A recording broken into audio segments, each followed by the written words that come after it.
naranasan nyo ba guys, may anak kayong asungot, yung kahit saan kayo pumunta, bumubuntot.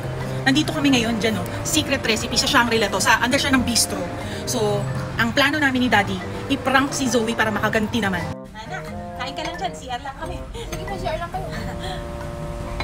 Excuse me lang, makikiraan lang. So, ano ko muna to? Excuse me lang.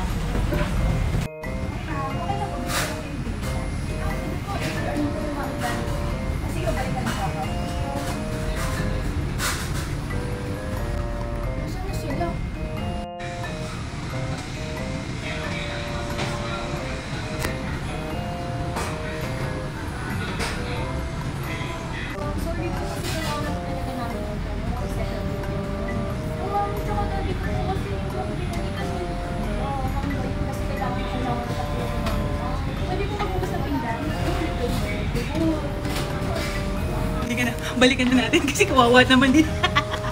Stress na siya. Hello, nak! Bakit na huwag yan? Di ba ako pamilya?